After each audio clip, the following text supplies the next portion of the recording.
pessoal! Sejam todos bem-vindos a mais uma live. Aqui é a Erika Cita, sou fundadora do Fono Online e hoje eu vou chamar a fonoaudióloga Lia Pinheiro para fazer essa live especial comigo. O assunto é TDAH.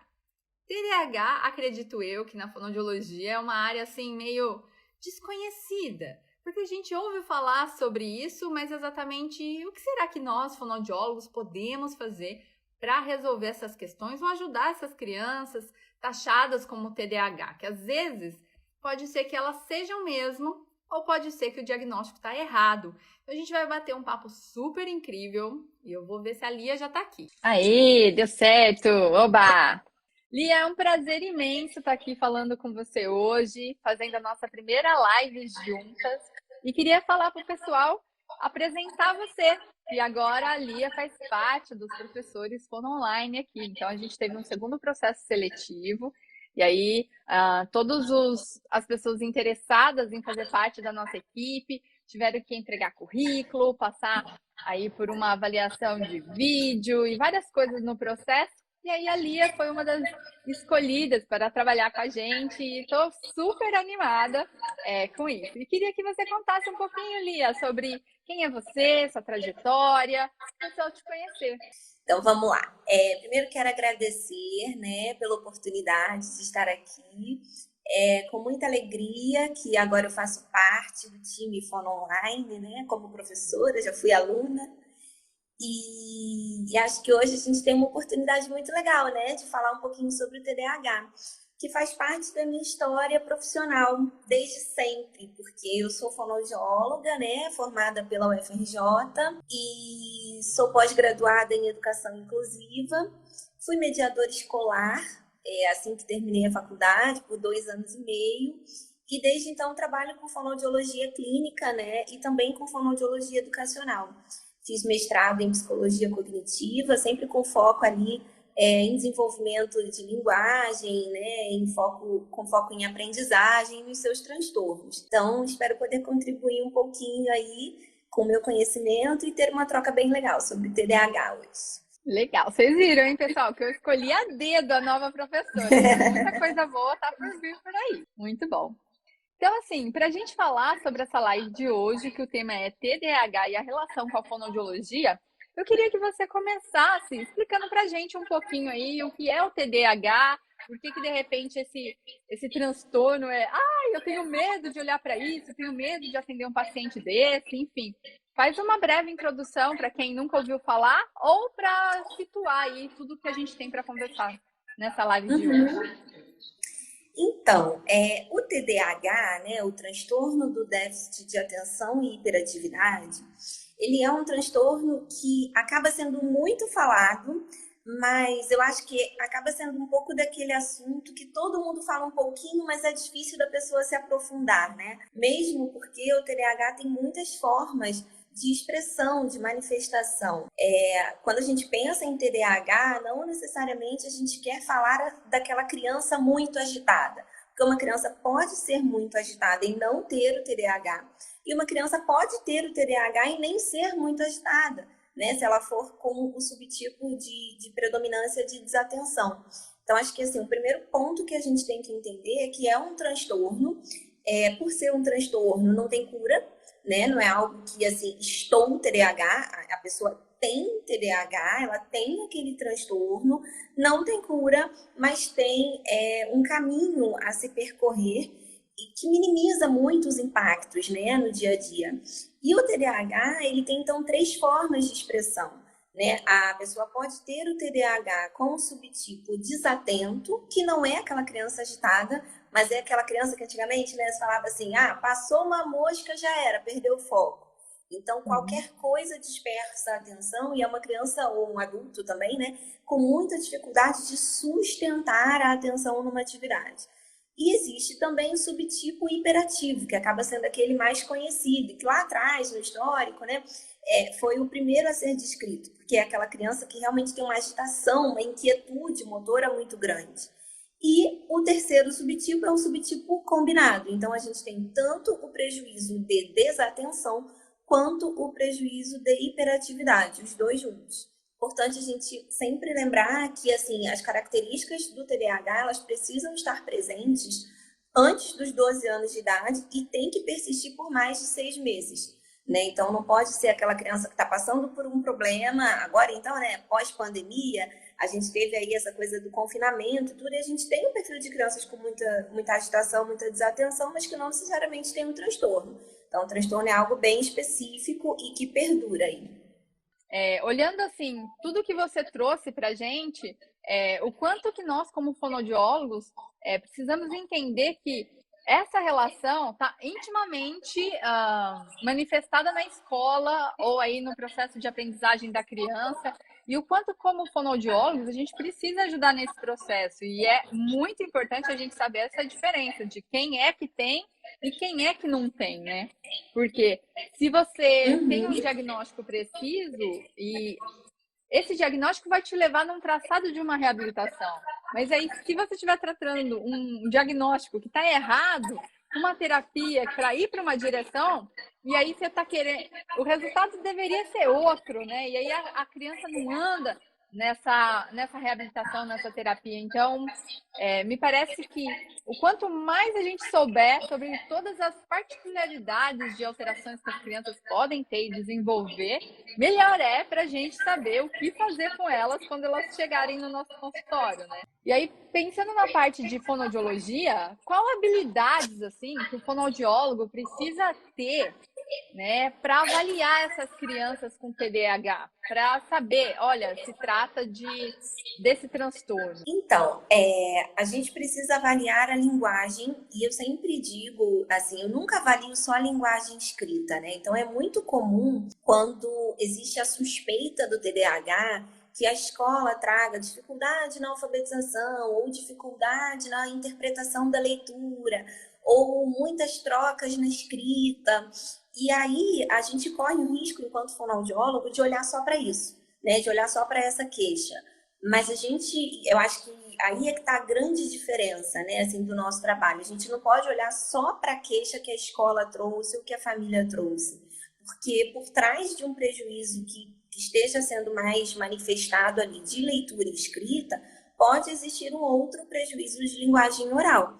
Então, a gente precisa olhar para o desenvolvimento de linguagem oral dessa criança, mesmo que a queixa não seja essa no momento, né? Pelo menos fazer uma despistagem ali, olhar e falar, não, tá tudo ok, não preciso aprofundar nisso. E focar nas habilidades metalinguísticas. Até porque muitas crianças com TDAH têm comorbidade com dislexia, né? Então, a gente precisa entender até mesmo assim, se é um caso que a criança tem os dois transtornos, a dislexia é a principal comorbidade do TDAH, na verdade, né?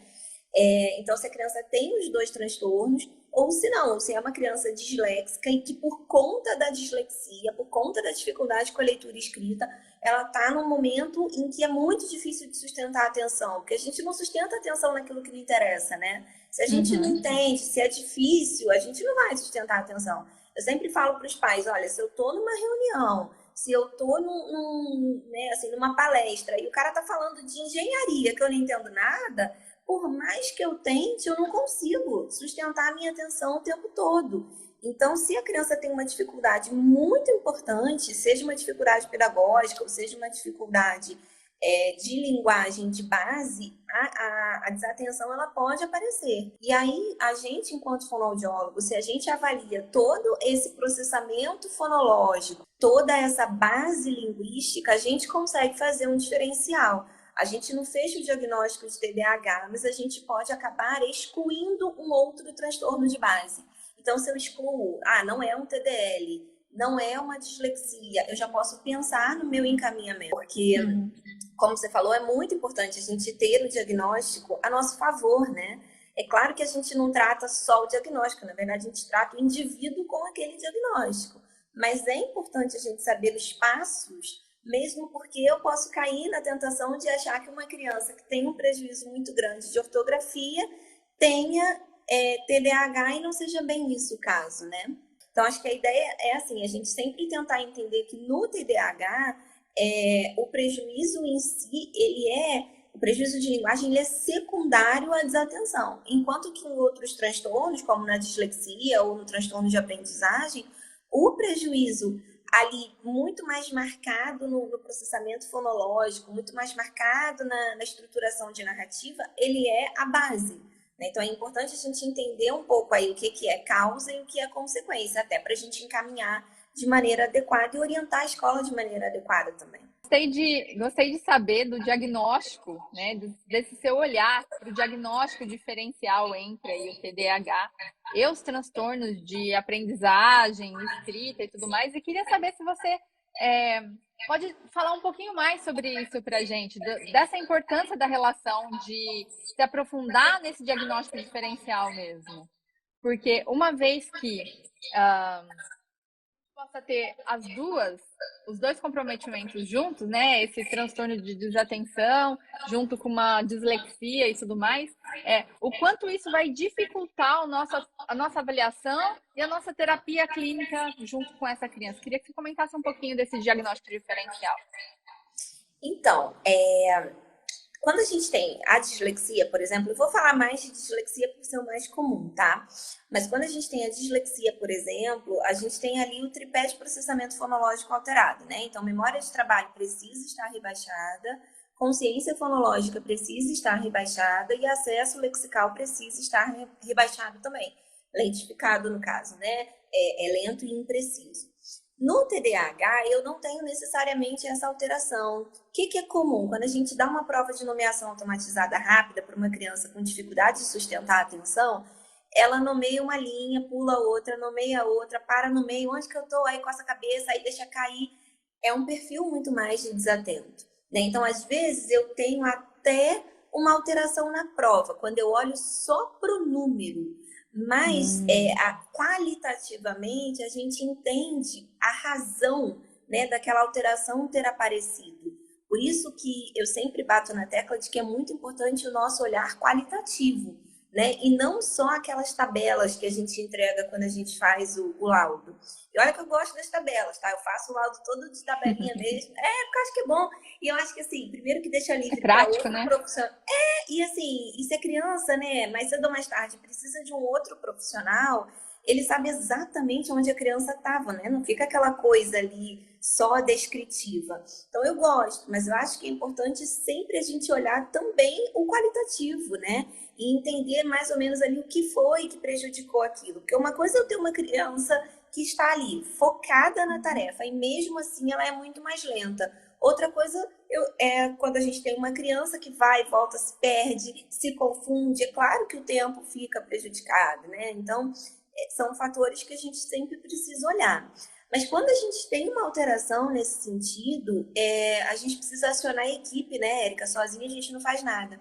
Então, quando eu avalio uma criança e eu fico ali na dúvida se ela tem dislexia, ou se ela tem só dislexia, ou se ela tem TDAH, eu peço para um outro profissional avaliar junto comigo. E aí, normalmente, eu peço uma avaliação neuropsicológica, uma avaliação médica, né? Aí pode ser neurologia infantil, ou pode ser psiquiatria infantil, enfim. Mas até mesmo para descartar o TDAH ou não. Ou entender que a gente tem ali o TDAH e que a gente tem a dislexia também, ou que a gente tem o TDAH e que a dislexia precisa ser confirmada, né? Depois de um tempo, porque às vezes a gente não fecha num primeiro momento. Então, é mais ou menos nesse sentido que a gente caminha, assim. Então, aí, em alguns casos, porque, por exemplo, hoje em dia, a gente tem feito diagnóstico muito sob o critério de RTI, né? O que é isso? Response to Intervention. Então, a gente faz a intervenção e vê como é que essa criança vai responder. Então, por exemplo, se eu acho que ela tem TDAH, mas eu, enquanto fonoaudióloga, não posso, né, e não vou dar esse diagnóstico, eu encaminho para quem possa fazer esse diagnóstico, e aí eu vou olhar muito mais para o que ela me apresenta ali linguisticamente. Então, eu acho que ela tem dislexia. Eu não vou pagar para ver se ela tem um TDAH, uma desatenção tão grande que sem um tratamento para aquilo ela tem um prejuízo linguístico. Eu estimulo como se ela tivesse a dislexia em comorbidade, e aí depois de 6 meses eu vou olhar o que ela teve de ganho. Por quê? Todo mundo ganha. Né? Todo mundo responde à intervenção. quem tem um transtorno responde de uma forma, quem não tem responde de outra. Mas responder, todo mundo responde. Então, a ideia é sempre realmente a gente fazer a intervenção e aí a gente reavaliar depois de um semestre para entender aí se a gente tem 2 transtornos em comorbidade ou se a gente tem um transtorno só e traçar a linha de tratamento, né, posterior, ou se a gente não precisa mais tratar, se tem alta, enfim, como é que a gente caminha. Uma coisa que eu acho que é a dúvida comum a todos os fonoaudiólogos é, já que eu tenho uma criança que é tão desatenta, que é difícil de puxar e manter a atenção, ou que não aceita, ou que não aprende facilmente as coisas, com certeza isso se reflete na terapia, no momento ali da interação. O que você acha que seria uma dica de tratamento eficaz, eficiente aí, para abordar com esse tipo de padrão diferenciado, né? Que o portador do TDAH aí tem? Eu falo que eu tenho meu arsenal, né? Meu suporte. Então, assim, se a criança é muito cotoquinha, eu tenho lá os PJ Masks que os pequenos amam. E aí tenho lá o Bakugão, Beyblade, que os meninos são apaixonados. Aí tenho lá as princesas que as meninas curtem. E num primeiro momento eu já deixo logo a criança perceber aqueles brinquedos e tudo, perceber que tem aquilo ali à disposição dela. E aí a gente começa os nossos combinados. Então, olha, você viu que legal? Também adoro, dou aquela contextualizada, porque daí eu já começo a estabelecer algum vínculo, né? E aí eu combino tudo com a criança, Érica. Então, assim, ó, a gente precisa fazer pelo menos 4 páginas dessa minha pasta aqui, que é minha pasta de protocolos, né? E aí mostro lá e falo, ó, pelo menos esses 4 a gente tem que fazer hoje. O que você queria fazer? Aí a criança fala, mas eu quero brincar com esse pop, eu quero brincar com essa princesa. Então tá bom, então vamos organizar. E aí a gente negociar, né? Exatamente. E aí a gente negocia. Então, ó, vai ser um pouquinho do que eu quero aqui, depois um pouquinho desse brinquedo que você quer, depois mais um pouquinho do que eu quero. Enfim, e assim a gente consegue, porque é uma maneira da gente ajudar essa criança a regular a atenção, né? Então ela vai dar o melhor dela naquele teste, porque ela sabe que ela vai precisar fazer aquilo ali para depois, então, ela conseguir fazer o que ela quer, né? Alcançar o objetivo dela, e eu tenho um resultado muito mais fidedigno. E aí é mais fácil realmente de ter o engajamento. Então, acho que só negociando mesmo que a gente consegue fazer com que essa criança, né, motive mais. Mesmo porque você vai ganhando uma certa confiança, né? Porque a primeira vez que a pessoa chega, aquela história, não sei se é médico, não é, se vai me dar injeção, não vai, né? Vai saber o que estão pensando. E aí, quando você acaba mostrando que, olha, pode ser divertido, você tá aqui, mas não vai ser chato, né? Ela ganha uma confiança aí com você que te permite fazer essa aplicação de uma maneira mais eficiente. Você sabe que eu não gostava de usar jaleco, né? Porque eu trabalho com criança muito pequena e tal, e aí eu raramente usava. Geralmente eu colocava quando eu ia trabalhar mais alguma coisa de MO e tal, e tirava. E aí, com essa história de pandemia, né, a gente repensou tudo. Então, hoje em dia, pensa bem, tô lá de jaleco, de pantufinha descartável no pé, de máscara. Outro dia uma criança chorou. Pronta pra cirurgia, né? A criança, não, você vai me dar vacina. Eu falei, olha, mas nem se eu quisesse, que eu não sei da vacina, entendeu? Não tem vacina aqui. E a gente tem que realmente desconstruir essa imagem, né? Mostrar para a criança que a gente está ali muito mais para ser parceira dela do que para colocá-la numa posição ali de paciente que vai receber um tratamento sem entender o que está acontecendo, né? Adorei esse seu olhar, porque realmente é isso que faz toda a diferença no resultado aí do trabalho, né? Da terapia, no final das contas. E sobre aquela lei 3517 de 2019, que aí mudou alguma coisinha sobre o atendimento, o cenário da fonoaudiologia no TDAH, como que é? Conta pra gente um pouquinho sobre isso. Então, enfim, né? Depois de muitos anos, de muita luta, porque isso está rolando há mais de 10 anos, a lei agora finalmente foi aprovada, né? Ainda falta a sanção presidencial, mas ela deve acontecer, e mesmo se ela não acontecer, a lei já está aprovada e aí volta para o Congresso. O que a gente vai ter vai ser mais um tempo aí para a coisa entrar em vigor e acontecer na prática, mas a gente já não perde mais nada. Essa lei, na verdade, ela fala sobre a inclusão das crianças com dislexia e TDAH de forma plena, né? O que isso quer dizer? Lá atrás, quando começou a questão da inclusão e tudo, esses transtornos não foram incluídos em momento nenhum na legislação. E aí a gente ficou muito à mercê daquele professor que era legal e ajudava, daquela escola que era parceira e fazia o que a gente pedia. Mas de verdade, a gente não tem nada que embase, né, as nossas solicitações de adaptação de conteúdo, enfim, nada, nada, nada, nada. Essa lei é a lei que vai mudar essa história. Né? Então, assim, foi uma comemoração muito grande, tá novinho isso, né? Foi agora, aprovado agora em novembro. E é assim, é importante a gente entender que a lei, ela não especifica detalhes, né? Na verdade, ela dá uma cobertura ampla. Então, ela simplesmente diz que as escolas precisam incluir esses alunos, que esses transtornos existem, que a gente sabe que tem umas correntes aí que acham que não existem transtornos, não sei o que, tarará, e que os professores, os profissionais precisam ser capacitados.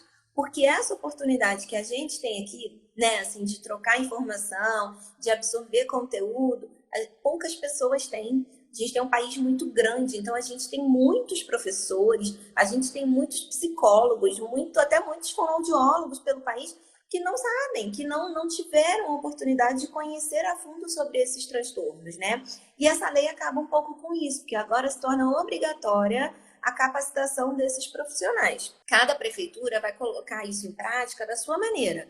Então, algumas prefeituras podem fazer cursos, outras podem fazer a inclusão, aí, a regulamentação que já existe, mas colocar na prática do fonoaudiólogo na escola, enfim. Aí a gente vai descobrir até mesmo, né, ao longo dos anos como isso vai acontecer. Mas, em linhas gerais, a lei simplesmente coloca a importância dos transtornos e da inclusão efetiva desses transtornos. O que é maravilhoso, porque ajuda você também a diferenciar para onde essa criança vai, o que você pode oferecer, o que você pode pedir em troca, ajuda e tudo mais, né? O que antes, vai papai, não vai, mas também não dá para ficar aqui na escola, mas aí também vai reprovar ou não vai, mas vai passando a criança sem ela saber fazer nada, e aí aquela confusão, bola de neve, né? Exatamente. Não, muitos pais ficavam naquela luta, né? Assim, do tipo, não, tem uma escola pública lá no bairro tal que inclui bem, que tem uma professora muito boa. Imagina que na realidade de escola pública, você não escolhe a escola do seu filho, né? Você é realocado ali de acordo com a localização. Então, tinha gente que, assim, se mudava para tentar a chance do filho estudar numa escola que entendesse simplesmente que a criança precisava de um tempo de pausa na prova, que não adianta fazer 2 horas e meia de prova para uma criança que não sustenta a atenção, porque ela não vai sustentar, que ela precisa de uma pausa. Né? Então, assim, agora realmente isso vai acabando e as escolas serão obrigadas. Porque, assim, quando a gente fala que as escolas não são parceiras da gente, que algumas escolas não são parceiras, claro que tem escola que não faz porque não quer, mas a maioria não faz porque não sabe. Porque o professor não sabe, ele não conhece aquele transtorno. Então, ele acha que aquela criança que tem o TDAH é simplesmente muito agitada, não tem limite, tá assim porque os pais se separaram, tá assim porque a mãe trabalha muito, enfim. Ele não sabe, né? Ele não consegue diferenciar. Então, assim, acho que o mais importante realmente é capacitar esses profissionais. Porque eu sou apaixonada pela área, né? Então, acho que quando a gente entende ali, né, assim, a gente se coloca no lugar daquela criança, não tem como a gente negar o recurso, né? Porque a gente não nega óculos para quem é míope, né? A gente não nega cadeira de roda para quem tem dificuldade de locomoção. Por que nega, então, reduzir o enunciado? Por que nega, então, o tempo extra? Por que nega, então, a divisão de tempo? Nega muitas vezes porque não conhece, né? Não sabe, não entende a real importância. É que a mente como um todo não é tão palpável quanto o físico. E aí parece, não dá para saber muito com objetividade do que se trata aquilo, né? Mas só que, assim, acho muito importante esse bate-papo que a gente está tendo aqui agora, principalmente porque nós somos os profissionais que podemos intervir, ajudar essas crianças a evoluir. Então, acredito que o quanto mais a gente souber sobre esse assunto dentro da fonoaudiologia, a gente vai ter condições de fazer atendimentos adequados, melhorados e por aí vai. E pensando nisso, né, o Fono Online, juntamente com a Lia, a gente fez um curso de TDAH como que o fonoaudiólogo pode ajudar aí no tratamento dessas alterações, desse transtorno, né? Então, conta pra gente um pouquinho como que foi o processo de elaboração desse seu curso, o que é que você pensou para trazer ele pra gente, porque assim, todo mundo que acompanha a gente aqui do Fono Online sabe que uma das coisas que eu prezo é entregar os segredos. Gosto muito de contar desde o passo a passo e aquelas verdades, aquilo que vai fazer diferença aí nos nossos atendimentos, né? Fala pra gente um pouquinho do seu curso. Então, no curso eu abordei, eu consegui colocar a lei, né? Consegui falar um pouquinho mais da lei. Eu já tinha feito até vários slides, já tinha até mandado. E aí, quando a lei foi, enfim, aprovada, né? Falei, não, peraí que eu tenho que botar mais coisa, que eu tenho que trazer as novidades. Então, eu dei uma pincelada, lógico, né? Ali no histórico, naquilo que embasa o transtorno, e como é que o transtorno começou a ser identificado, tudo, porque eu acho que é uma coisa da qual a gente sente falta, né? Assim, entender, então, quais foram os primeiros olhares para o TDAH, da onde que surgiu esse diagnóstico e tudo.